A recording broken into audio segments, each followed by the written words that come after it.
Não há uma língua portuguesa, há línguas em português. E se tornou uma língua muito diversa. Nossa terra, linda terra, é filha de Portugal. Falamos a mesma língua, mas ela não é falada da mesma maneira. O que faz a memória é a palavra, a conversa familiar. Eu sinto único é lembrar que existe sua terra natal. Eu acho que o mais importante é isso, né? Não esquecer a sua própria língua. Ásia, África, Europa. No fundo, não se está a viajar do ponto de vista geográfico, mas está-se a viajar por pessoas. Não?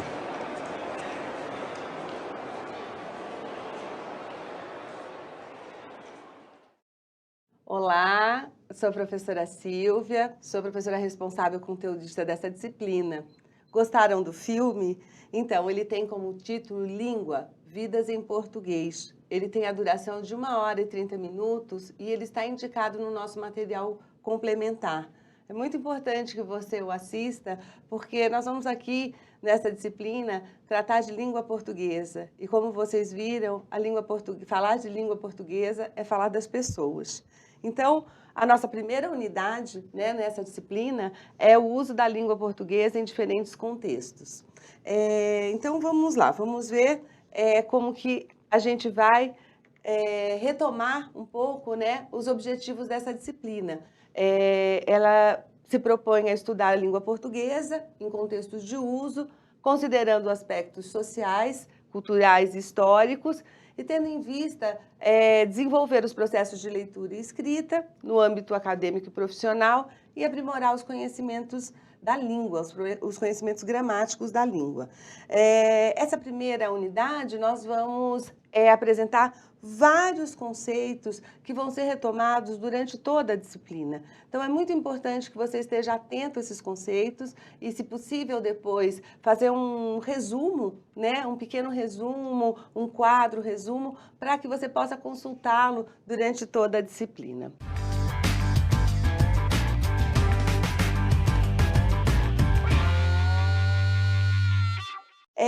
Então, vamos lá definir, né, o objeto do estudo dessa disciplina, que é um objeto complexo, né, que é a língua portuguesa. Então, a gente começa a definir a língua como um produto cultural, histórico, constituída como unidade ideal, reconhecida pelos falantes nativos ou por falantes não nativos também de outras línguas e por todos da comunidade, né, integrantes desse domínio linguístico. No nosso caso, toda a comunidade lusófona, que, né, o português não é falado só no Brasil, nós temos lá todos os países da África, nós temos a Europa, nós estamos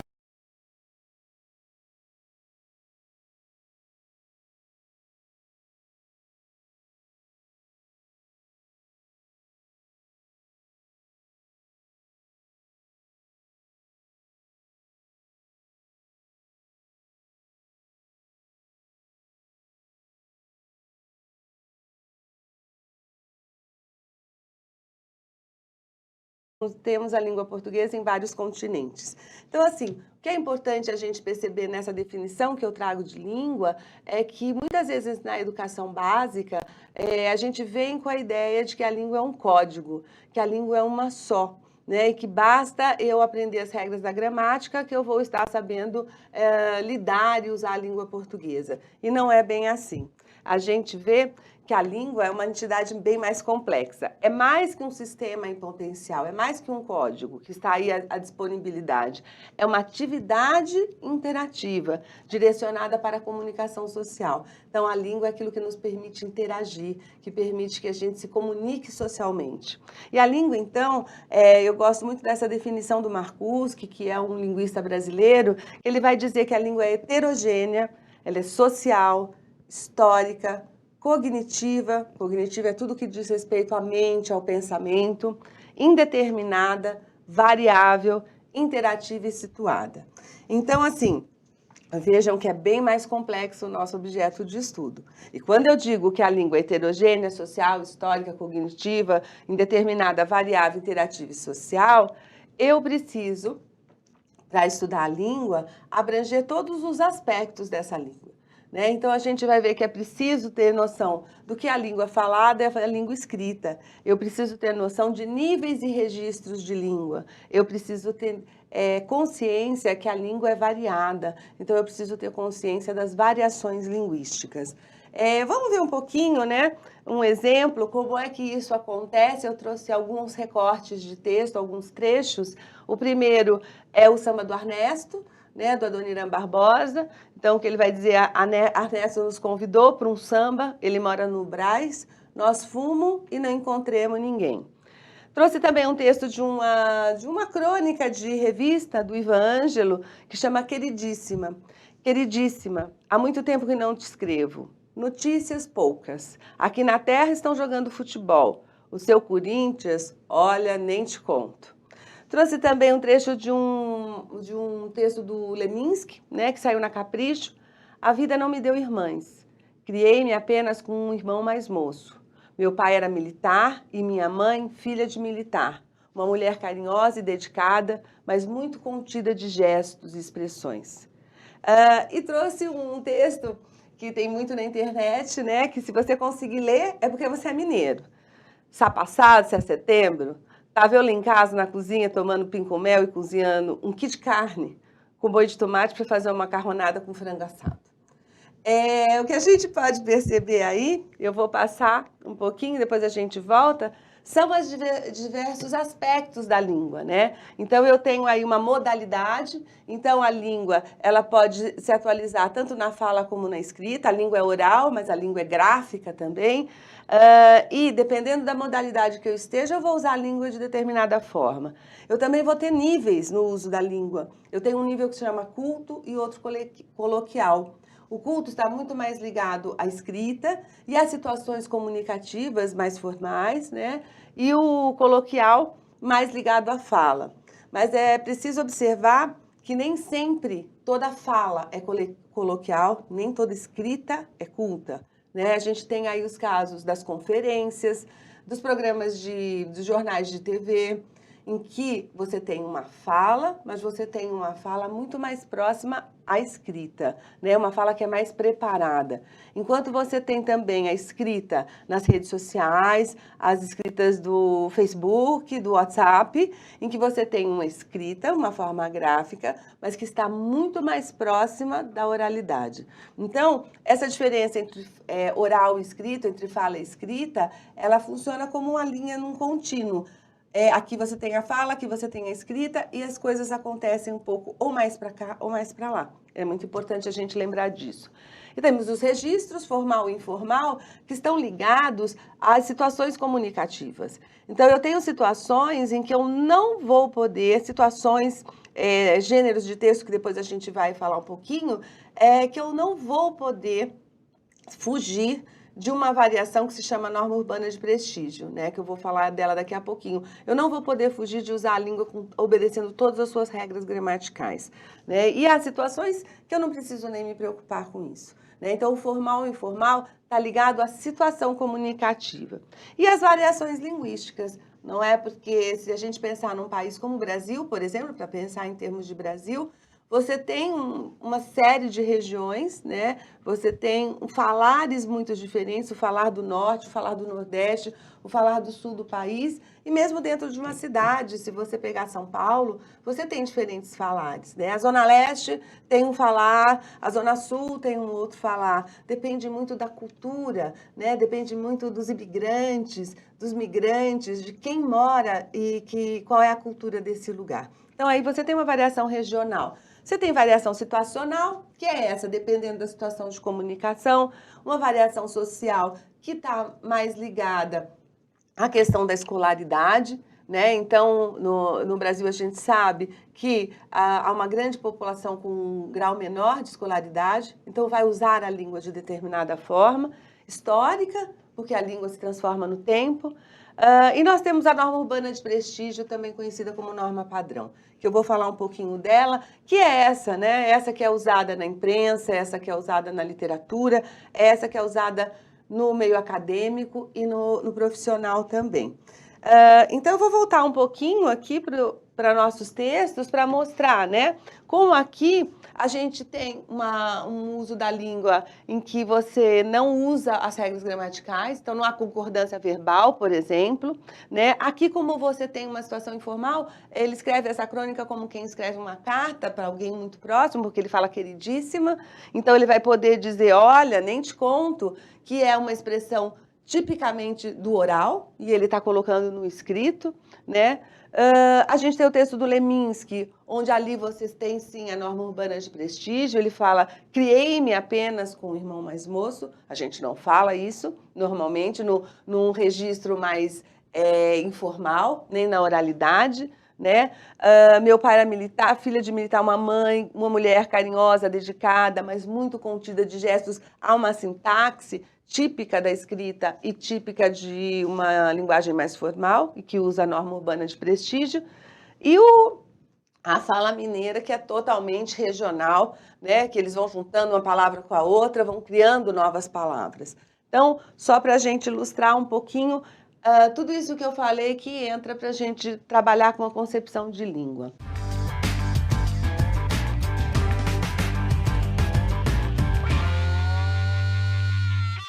Aí a gente vai falar um pouquinho do uso da língua portuguesa, porque é algo que se mantém muito, né? Quando a gente fala no uso da língua, é certo ou errado? A escola traz muito isso, como eu disse, né? A escola, tradicionalmente, ainda não absorveu, a escola básica, essa questão do uso da língua. Então, a norma urbana não é a única norma linguisticamente válida, né? Eu acho que é muito importante a gente pensar nisso. Para qualquer situação, o que vale é o jeito adequado a essa situação. Olhar certos usos da língua, não apenas na perspectiva do erro, isso é muito importante, porque aí a gente sai da questão do preconceito linguístico. Quando a gente para de olhar a língua como certo ou errado, a gente é muito mais tolerante em relação a alguns usos, né? E com certeza a gente vai ser um usuário da língua mais competente quando você percebe que aquilo está adequado àquela situação, àquela região, àquela condição social e de escolaridade que a pessoa tem. Eu acho legal isso que o Milor fala, nenhuma língua morreu por falta de gramáticos, algumas estagnaram por ausência de escritores, mas nenhuma sobreviveu sem o povo, né? Então, é o povo, é o usuário da língua que faz essa língua continuar viva, né?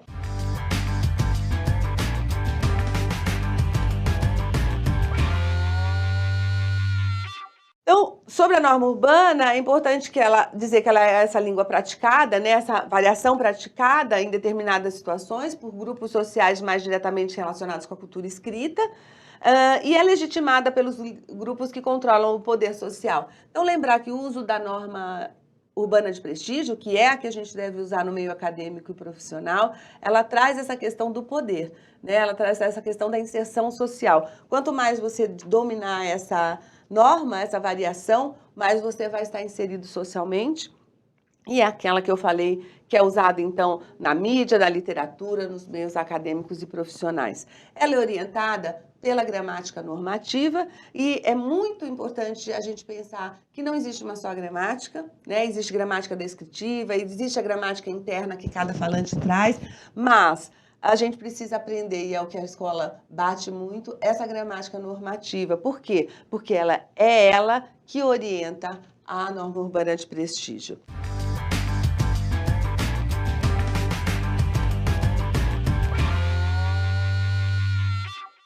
Então, por que essa gramática normativa é importante? Porque a gente vai ver agora uma outra concepção, que é a concepção de texto, né? Então, para ler e escrever, né, os textos, a gente precisa também da gramática, da norma urbana de prestígio, dependendo da situação comunicativa, e a gente precisa ter a noção do que é texto, né? Porque há é outro objeto complexo da nossa disciplina. Em geral, as pessoas acham que o texto é um apanhado de palavras, né? Basta juntar palavras, orações, você tem um texto. E não é bem assim. O texto, conforme define Bograndi, que é um linguista, é um evento comunicativo em que converge ações linguísticas, culturais, sociais e cognitivas. Então, o que a nossa disciplina vai trazer um pouco também é que a gente vai ver que o texto não depende só, ele não se trata só de questão linguística, não se trata só de palavras, não se trata só da língua, né? Há todas outras implicações para que a gente possa ter um texto. Bentes e Rezende, que também são teóricos brasileiros, dizem que é um artefato linguístico e um processo sociocultural. Então, essa ideia que o texto é um processo também é uma ideia interessante, né? E que não é só um artefato linguístico, ele também é linguístico. O texto é o próprio lugar da interação em que os interlocutores, sujeitos ativos, nele se constroem e por ele são construídos. Então, essa é a ideia do processo, essa é a ideia da interação, de que um texto, ele nunca está pronto, né? O texto sempre vai para alguém e é esse alguém que vai completar e atribuir os sentidos do texto. Então, é muito importante, e a gente vai ver durante toda a disciplina, que é muito redutor pensar que o texto é só um apanhado de palavras. Ele também é essa materialidade linguística, ele precisa dessa materialidade linguística, mas ele vai além disso. Mas a gente tem que pensar assim, o que faz um texto ser reconhecido, então, como um texto? Se o texto é essa coisa tão complexa, não é? Bograndi, o mesmo que fez aquela definição, ele vai apresentar 7 princípios de textualidade. E esses 7 princípios foi uma marca também no estudo do texto, porque ele vai destacar a coesão, a coerência, que nós vamos ver durante a disciplina, há uma unidade relativa à coesão e à coerência, e mais esses 5, que é situacionalidade, informatividade, intertextualidade, intencionalidade e aceitabilidade. Eu não vou me deter a eles, não vou me deter aos 7 princípios, mas é importante pensar que esses 7 princípios permitem você reconhecer o que é um texto e permite que você, ao usá-los, ao aplicá-los, ao estar atento aos princípios, você vai conseguir fazer um texto mais rico, né? Você vai conseguir fazer um texto mais próprio a uma dada situação comunicativa. E o Bograndi tem essa definição que eu gosto muito: um texto não existe como texto, a menos que alguém o processe como tal. Então, assim, eu preciso do outro, né? Isso é muito importante, porque a gente vai pensar um pouquinho nesses 2 sujeitos, né? O que escreve ou o que fala e o que ouve ou o que lê, que é o locutor e o seu interlocutor, ou a gente pode chamar também de produtor do texto e o leitor do texto, no caso da escrita. Então, durante a disciplina, você vai ouvir falar muito de locutor, interlocutor, produtor e leitor, né? E aí a gente precisa definir também esses 2 personagens, digamos assim, esses 2 sujeitos, né?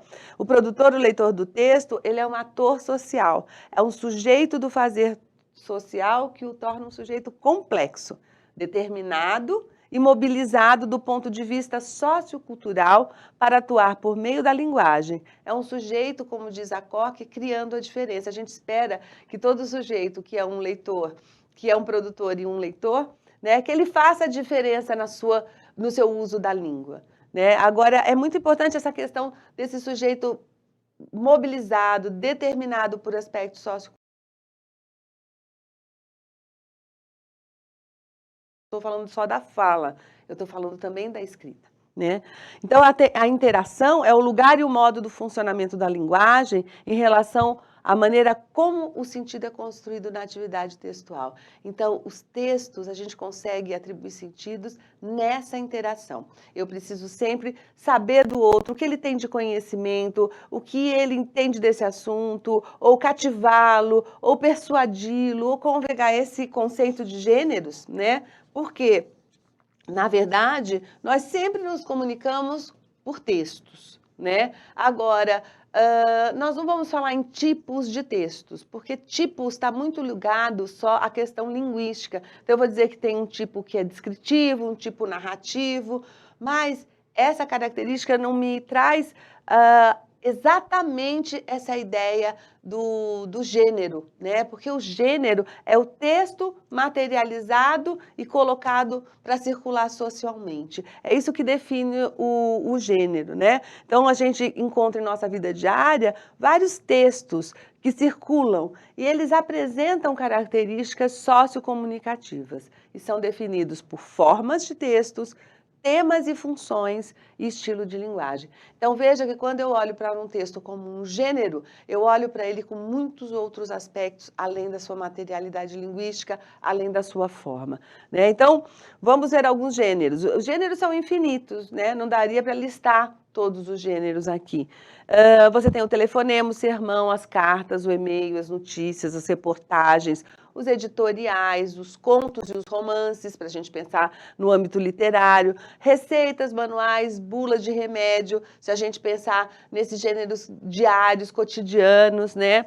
As conferências, as entrevistas, o horóscopo, as videoaulas, a própria aula, são gêneros de texto. Eu estou produzindo, nesse momento, eu estou produzindo um gênero de texto, né? Eu estou numa situação comunicativa, eu tenho uma função que é passar para vocês, né, uma série de conceitos, vocês são os meus leitores, ouvintes, então vejam, toda vez que a gente está falando de gêneros, entram em cena todos esses aspectos, né? E as esferas de atividade são as esferas de atuação do homem, que envolvem a linguagem. Então, toda vez que eu falar em esferas de atividade, a disciplina vai falar muito disso, a esfera de atividade acadêmico, a esfera de atividade profissional. Então, são essas situações, né, que envolvem o homem, que são profissionais, jornalísticas, artísticas, e dependendo da esfera de atividade, eu vou ter alguns gêneros que circulam ou não, né, que circulam mais, que circulam menos. Então, por isso que é importante a gente ter essa ideia. Só que, para os gêneros, né, circularem, e para a gente ter essas esferas de atividade, a gente vai pensar, então, na ideia de contexto, que é um outro conceito importante, né? Então, a concepção de contexto vai englobar tudo isso que eu falei um pouco até agora. As situações comunicativas, o tempo e o lugar. Quer dizer, que época foi escrito esse texto, né? Se foi um texto do século XIX... Isso vai determinar o uso da língua, vai determinar uma série de coisas para esse texto, né? As situações comunicativas também, se é uma situação comunicativa de trabalho, se é uma situação comunicativa entre amigos, né?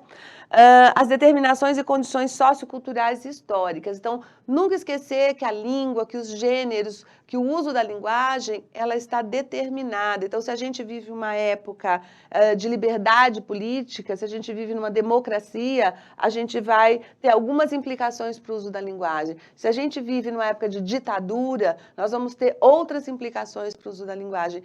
Tudo isso envolve, né? Tudo isso é contexto.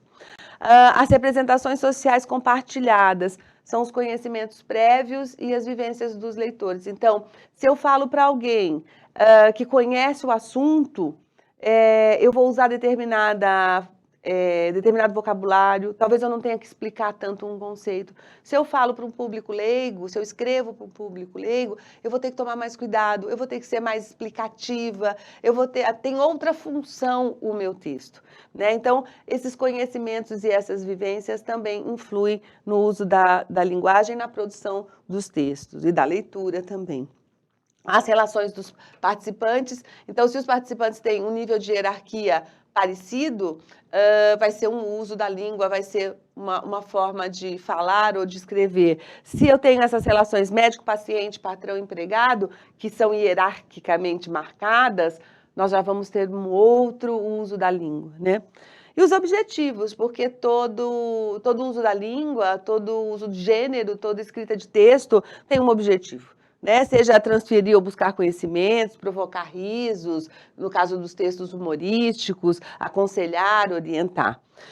Então, a noção de contexto ela é bastante ampla, mas enfim, tudo aquilo que de alguma forma contribui para ou determina a construção do sentido. Koch e Elias vão dizer isso para a gente poder ver como é amplo e sempre estar atento a essa noção do contexto. Na nossa unidade, ela termina falando do novo acordo ortográfico, né, que é um tema bastante importante, porque depois de muita polêmica, os países lusófonos, então a gente tem aí todos, Portugal, Brasil, Angola, Moçambique, Guiné-Bissau, São Tomé e Príncipe, Cabo Verde e Timor-Leste, o Congresso Nacional no Brasil aprovou, então, isso em 2009, depois de uma grande polêmica, né? Na nossa disciplina, lá no material teórico, você vai saber como isso ocorreu e principalmente ver o que mudou, né? Há algumas mudanças. A língua passou por 3 acordos ortográficos, né, desde o século XX. E eu peguei algumas, todas elas, eu acho, não, algumas delas. A primeira eu não peguei, só a segunda e a terceira, mas eu chegava a escrever ele com acento circunflexo, né? Então, depois, quando teve o novo acordo, eu tive que me adaptar muito, né? Como agora vocês têm que se adaptar a escrever ideia sem acento, voo sem acento, e lembrar que não existe mais o trema, não existe mais o uso do trema. E isso faz parte da norma urbana de prestígio. Então, é um conhecimento que você precisa ter, né? Estão lá na unidade as principais regras. Bom, gente, como material complementar, eu queria orientá-los, então, a assistir ao filme completamente. É um filme muito legal, vocês vão ter uma ideia do uso da língua em diferentes continentes do mundo, né? E consultar esse guia prático da nova ortografia, está lá na biblioteca virtual. Eu acho que o material complementar, ele sempre muito cuidado as indicações que a gente coloca lá e é muito importante para o seu aprofundamento. Bem, eu espero que esse nosso breve encontro tenha ajudado vocês na apreensão desses conceitos e na produção de novos conhecimentos. Então, volto a falar, como são muitos conceitos, faça um pequeno resumo, assista a videoaula em partes, retome isso, porque isso vai ser muito importante para o seu acompanhamento nessa disciplina. Então, foi muito bom estar aqui com vocês hoje e até a próxima.